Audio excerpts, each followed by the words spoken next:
New Orleans, Louisiana communities battered by Hurricane Ida faced a new danger as they began the massive task of clearing debris and repairing damage from the storm, the possibility of weeks without power in the stifling late summer heat. Ida ravaged the region's power grid, leaving the entire city of New Orleans and hundreds of thousands of other Louisiana residents in the dark with no clear timeline on when power would return. Some areas outside New Orleans also suffered major flooding and structure damage. There are certainly more questions than answers. I can't tell you when the power is going to be restored. I can't tell you when all the debris is going to be cleaned up and repairs made, Louisiana Gov. John Bell Edwards told a news conference Monday. But what I can tell you is we are going to work hard every day to deliver as much assistance as we can. President Joe Biden met virtually on Monday with Bell Edwards and Mississippi Gov. Tate Reeves along with mayors from cities and parishes most impacted by Hurricane Ida to receive an update on the storm's impacts, and to discuss how the federal government can provide assistance. We are closely coordinating with state and local officials every step of the way, Biden said.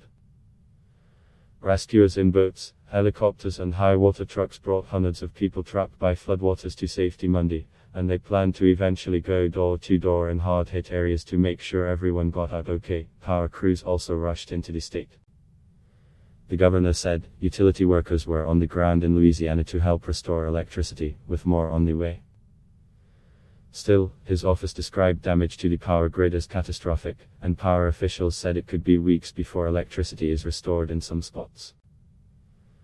More than 1 million homes and businesses in Louisiana and Mississippi were left without power as Ida pushed through on Sunday with winds that reached 150 miles per hour, 240 kp.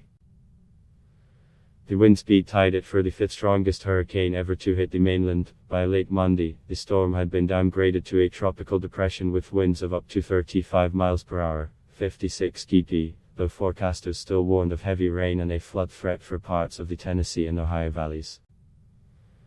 The storm was blamed for at least 2 deaths, a motorist who drowned in New Orleans and a person hit by a falling tree outside Baton Rouge.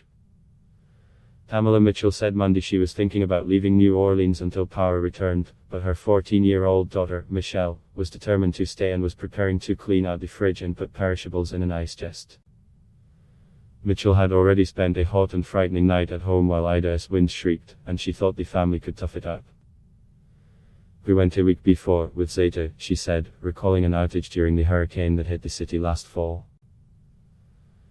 Other residents of the city were relying on generators, and neighbors who had them. Hank Famberg said both of his neighbors had offered him access to their generators. He also had a plan for food. I have a gas grill and charcoal grill, he said. The hurricane blew ashore on the 16th anniversary of Katrina, the 2005 storm that breached New Orleans levees, devastated the city and was blamed for deaths. This time, New Orleans escaped the catastrophic flooding some had feared. But city officials still urged people who evacuated to stay away for at least a couple of days because of the lack of power and fuel. The U.S. Environmental Protection Agency issued emergency fuel waivers for Louisiana and Mississippi, effective immediately, on Monday night. It will end on September 16. Some places were also dealing with water problems. 18 water systems were out, impacting more than people, and an additional 14 systems affecting another. People were under boil water advisories, Edwards said Monday.